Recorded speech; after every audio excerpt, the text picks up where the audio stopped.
supaya ada keadilan di tempat ini. Jangan saya yang berdiri terus ya Bapak Ibu ya.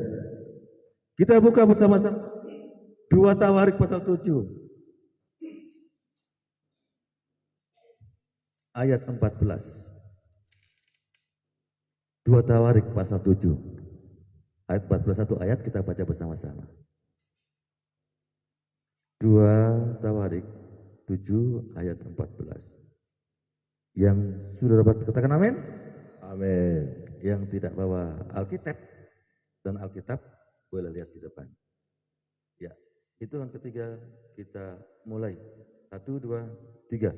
Dan umatku yang atasnya namaku disebut merendahkan diri, berdoa mencari wajahku, lalu berbalik dari jalan-jalannya yang jahat, maka aku akan mendengar dari surga dan mengampuni dosa mereka serta memulihkan negeri mereka. Sekali lagi, dan umatku yang atasnya namaku disebut merendahkan diri, berdoa dan mencari wajahku, lalu berbalik dari jalan-jalannya yang jahat, maka aku akan mendengar dari surga dan mengampuni dosa mereka serta memulihkan negeri mereka. Amin.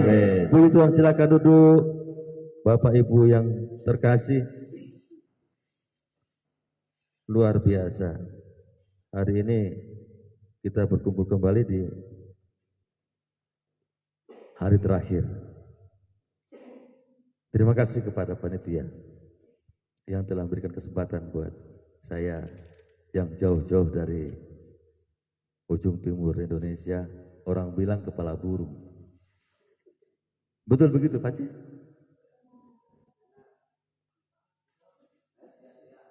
Tidak sia-sia. Oh, kamsia. Terima kasih atas kemurahan Tuhan ya. Haleluya. Ini anugerah. Bukan berarti saya di sini ini lebih dari Bapak Ibu sekalian. Orang semua sama. Amin ya. Amin ya. Baik Pak Waketum, baik apapun juga kita semuanya sama di hadapan Tuhan. Nanti sekali waktu saudara Mukenas kedua akan berikut ketiga keempat, nanti saudara berdiri juga ya. Amin ya. Amin. Terima kasih Pak. Saya tidak tahu, pasti itu Tuhan yang gerakkan hati beliau. Sejak hari pertama langsung di booking ini. Wah, luar biasa ini. Padahal saya ini biasa-biasa aja. Oh, yang luar biasa ya. Tapi jangan biasa di luar. Harus di dalam terus ya. Ya, puji nama Tuhan. Bapak Ibu, siapa di antara kita yang tidak mau dipulihkan? Angkat tangan dan angkat kaki. Keluar. Oh, semuanya ingin dipulihkan ya? Amin ya? Amin ya? Oh, puji Tuhan. Semua kita pasti ingin dipulihkan. Siapa di sini yang tidak mau diampuni dosanya?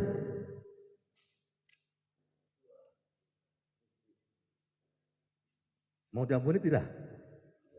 Pak Iman mau katanya. Berarti kita semua mau ya. Siapa di sini yang tidak berdosa?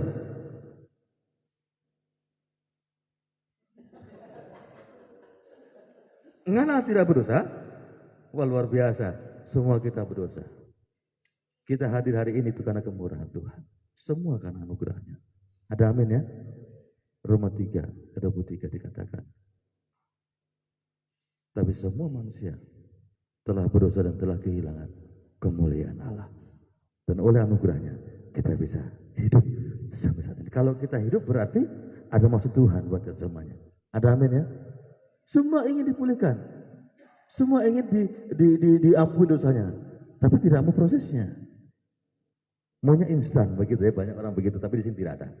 Coba bagaimana supaya kita dipulihkan, bagaimana supaya kita diampuni, bagaimana supaya kita punya doa-doanya didengerin. Kadang-kadang kita berdoa sampai tanam lutut dalam-dalam nih. Saya bicara begini didengar ya. Oke.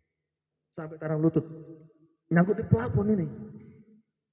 Sampai di sini, sampai mungkin ditiup oleh kipas atau mentok saja. Pasti ada something wrong maybe. Ada sesuatu yang salah barangkali itu. Apa itu? Ya kita yang tahu. DOSA apa itu?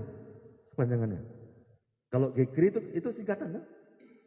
Singkatan kepanjangannya Gereja Kristen Rahman Injil. Kalau DOS apa? Kepanjangannya apa? Enggak tahu. daerah otoritas Satan. Dengerin ini istilah kami di Papua. Mudah-mudahan ini juga menjadi istilah kita semuanya. Dosa itu adalah daerah otoritas Satan. Siapa yang masuk di situ ya dikuasai di situ. Tapi kalau doa, apa kepanjangan doa? Ini kita berbagi pengalaman, berbagi informasi, Pak Iman. Apa doa? Pinter kalinya kau, selamat, mantap, luar biasa, abang, hormat. Daerah otoritas, Allah. Ingat baik-baik. Keluar bandara, masuk ke bandara, lepas ikat pinggang. Hampir lepas kebencanaan aku karena aku doa. Masih kita lepas lagi, semua dilepas semuanya. Harus apa? Harus steril. Mau ke istana presiden tuh, masuk ke istana presiden harus lewati proses bertahap. Pertama harus melewati prajurit 2 orang berpakaian merah dan putih itu dengan senjata terhunus dan ada bayonet kayak tentara Inggris gitu ya. Lapis pertama lewat itu harus lewat, kemudian lewati pos lagi, lewati pos dan harus steril, baru bisa masuk ke kantor presiden. Mau ketemu pejabat aja begitu harus steril, apalagi kita mau ketemu dengan Bapa di surga yang penuh dengan kekudusan. Harga mati, kita harus menjaga kekudusan. Katakan kiri kanan, kita harus jaga kekudusan. Bukan hanya NKRI harga mati. Kekudusan harga mati. Katakan kiri kanan. Amin. Kekudusan harga mati. Karena siapapun nggak kurus nggak bisa nyangkut di plafon nanti. Betul? Nah, bagaimana cara supaya kita bisa berkenan ketika kita berdoa? Bagaimana supaya kita berkenan, kita dipulihkan di dengar doa kita? Coba lihat sama-sama. Kita step by step dari ayat ini ya. Yang pertama,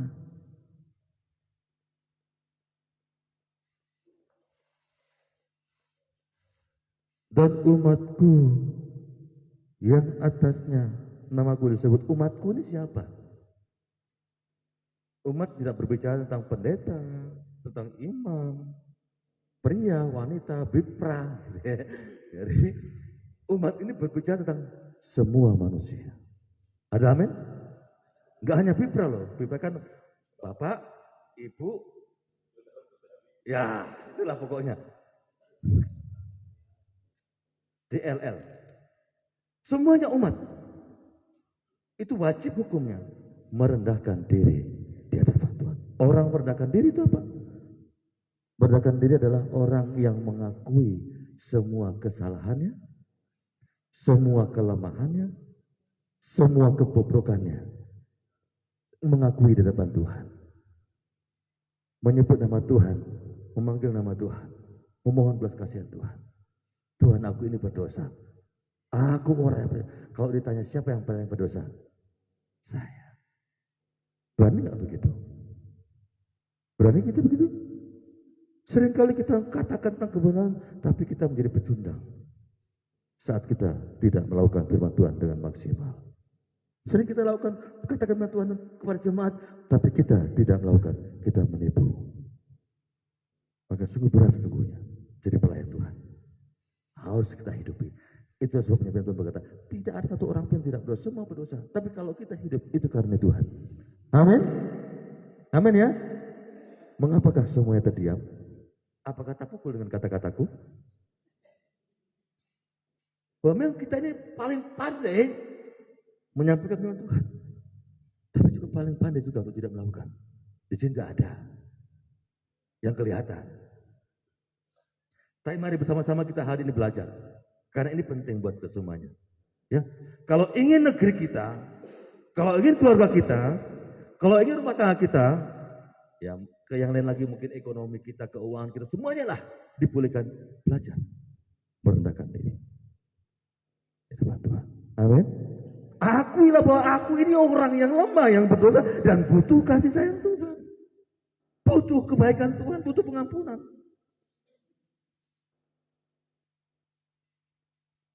Karena tidak ada manusia yang bisa hidup sendiri tanpa Tuhan. Siapapun dia, mau sakti kayak gimana, Mau keras sakti pun hancur. Sentil sedikit ya, dia tuh bilang sakti. Tapi juga tidak ada artinya apa-apa. Mau harta banyak, jabatan tinggi, kalau dia nggak dekat dengan Tuhan ya, tidak ada apa-apanya di hadapan Tuhan. Ada amin ya? Amin ya? Jangan terdiam dan terpukau.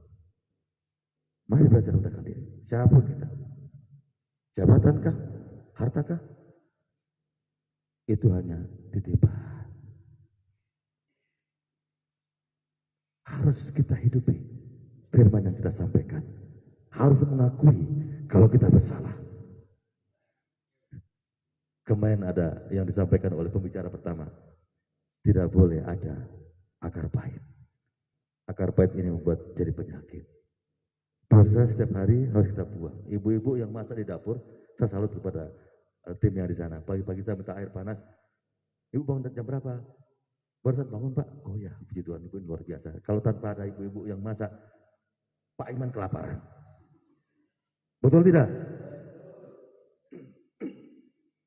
Maka dari itu, kita harus berserah dan bersyukur kepada Tuhan. Atas kemurahan Tuhanlah, saudara dan saya ini bisa hadir. Ada amin ya. Hidupku adalah anugerah Tuhan. Katakan kiri kanan. Sudahkah engkau merendahkan diri? Coba katakan. Aku kan ketua. Gitu kan? Aku kan pejabat. Begitu banyak begitu.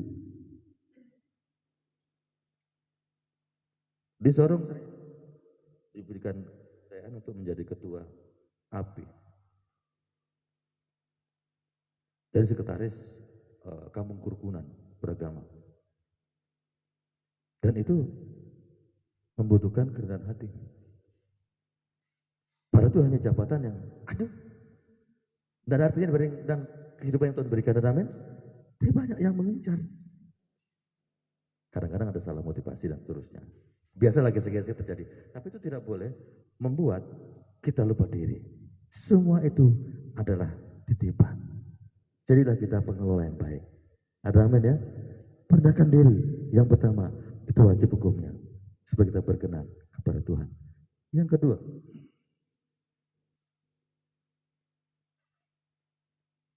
berdoa. Kemarin Pak Iman bahas berdoa. Ini hari berdoa juga Pak. Berarti kita connect Pak. Orangnya sama ya. Karena memang kita Indonesia Timur toh. Kalimantan masuk Indonesia Timur toh. Barat. Oh tapi karena Pak Iman tinggal sini maka kita Timur ya. Bergeser. Iya, puji Tuhan. Berdoa itu adalah nefes haya. Napas hidup orang percaya. Amin. Bayangkan kalau kita tidak bernapas. Setengah jam. Mampu tidak?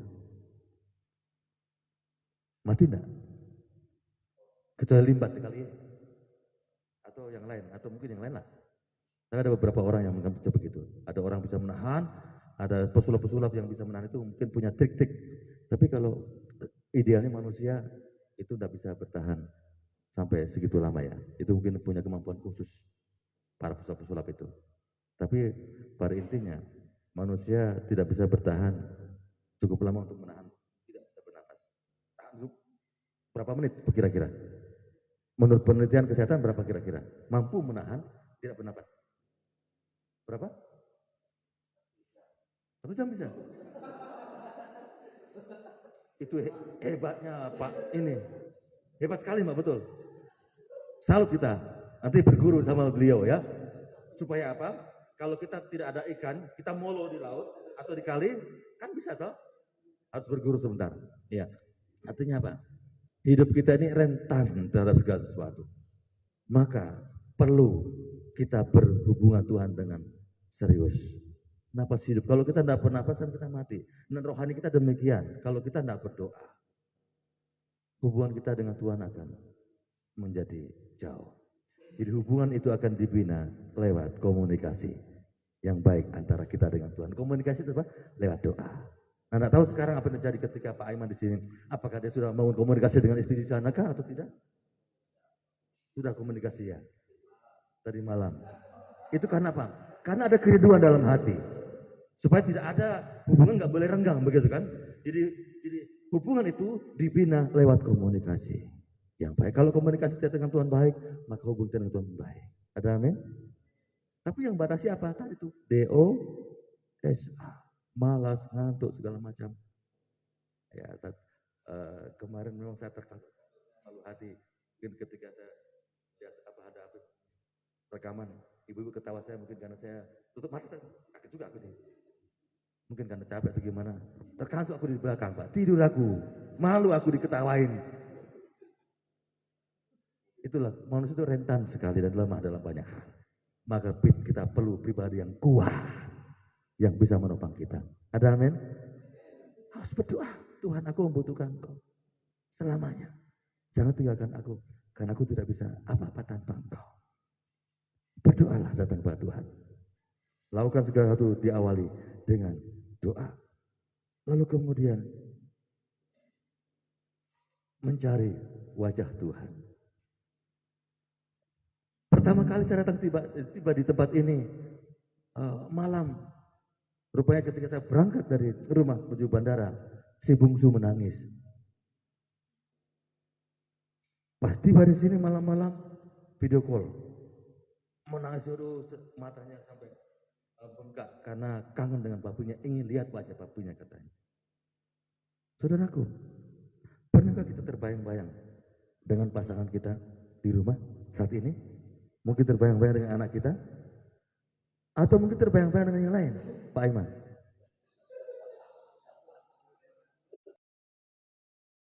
Harus membayangkan kita punya pasangan sendiri-sendiri atau anak kita. Enggak boleh bayangkan yang lain-lain. Kemarin teman-teman saya bercanda di sana. Kakak, ini ada orang wakil ketua 1 PGB. Kakak, saya usul, ini orang Biak. Kakak harus beli molo tidak?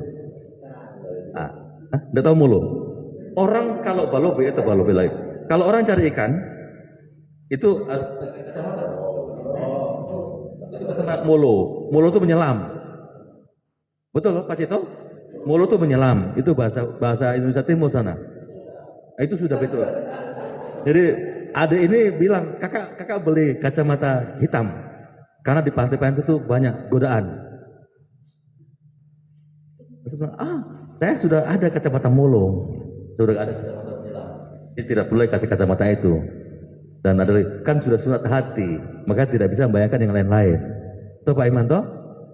Iya, jadi artinya apa? Saya pakai ilustrasi itu. Bisakah kita membayangkan wajah Tuhan? Bisa kita mencari wajah Tuhan? Wajah Tuhan siapa yang bisa melihat? Enggak ada yang bisa melihat toh? Ya kita bayangkan wajah Yesus yang berinkarnasi dari manusia dari benar Yesus kan? Kan Allah itu roh, nggak bisa terlihat. Allah wajib punya wujud. Wujudnya apa? Roh. Allah wajib tidak ada bandingannya. Kalau ada bandingannya berarti dia bukan Allah. Dan setiap siapapun yang berhadapan muka dengan Tuhan nggak bisa hidup kan? Allah kan kudus kan begitu. Makanya ketika Musa datang ke Gunung Sinai, menyelidik Tuhan bilang apa? Musa, lepaskan sendalmu atau kasutmu itu. Karena tempat di mana kau berdiri, itu adalah artinya tidak bisa orang bertahan hidup. Nah itu karena Tuhan tahu bahwa manusia nggak bisa berjumpa dengan Tuhan dengan face to face, maka firman tadi menjadi manusia. Dan kita bisa, kita bayangkan wajah Tuhan itu saja ketika kita berdoa, mencari wajah Tuhan. Mencari hadirat Tuhan. Mencari persekutuan dengan Tuhan. Amin ya. Amin. Amin tidak nih? Mencari wajah Tuhan, mencari hadirat Tuhan, maka akan ada yang namanya pemulihan. Dan yang terakhir, berbalik dari cara yang jahat. Mungkin ada berhala-berhala dalam hidup kita. Kebobrokan kita lakukan. Boleh saya minta sukarelawan 2? Pak Iman boleh maju? Silakan. Maju. Ya.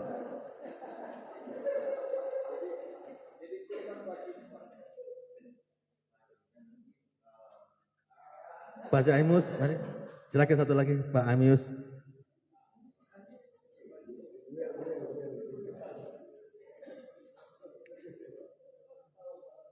Iya, baik. Ini penting buat kita semuanya. Bapak Pak Aiman di belakang. Oh depan ya? Oh ya. Oh yo. Versinya mungkin silakan ada ke sini. Ada ke tengah. Oke. Nah, nyandak kote. Ngana di tengah. Di tengah. Ya. Oke. Baik. Ini contoh ya. Ampuni saya Tuhan. Contoh saya Tuhan ya. Nah, ini Pak Aiman nih, manusia nih. Sekarang orang atau bukan? Oh, manusia, oke. Ini hobi, jabatan, tahta, wanita. Jangan berubah gendernya. Lalu ini kedudukan, ya.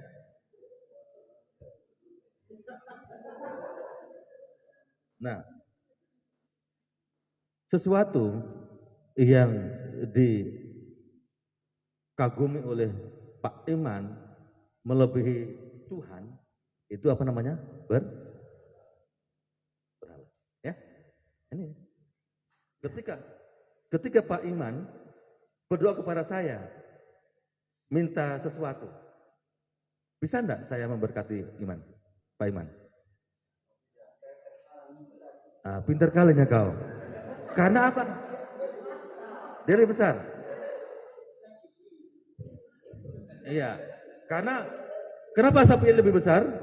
Karena kita lebih cenderung dominan memikirkan dunia, memikirkan hobi, wanita, jabatan, dan seterusnya.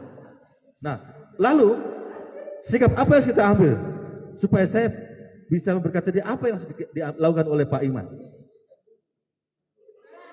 Coba singkirkan. Yang menyingkirkan siapa? Saya menyingkirkan ke atau Pak Iman? Coba singkirkan. Iya, jadi itulah saudaraku.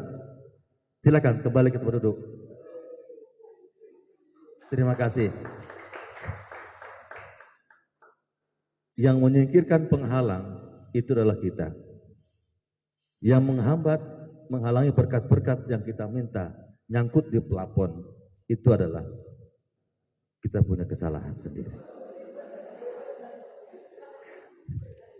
Jadi oleh karena itu kita harus berbalik dari cara yang salah, kembali kepada jalan Tuhan. Amin ya. Menyesali semua kesalahan kita. Pendeta itu bukan malaikat. Malaikatnya bisa jatuh kok. Iya toh?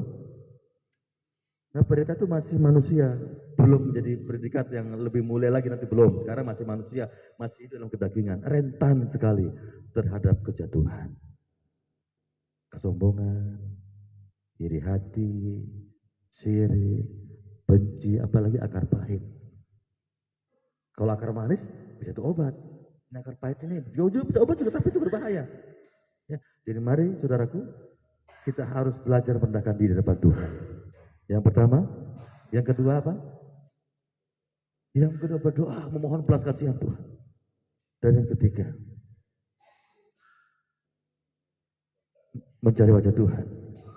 Dan yang keempat, berbalik dari cara yang salah.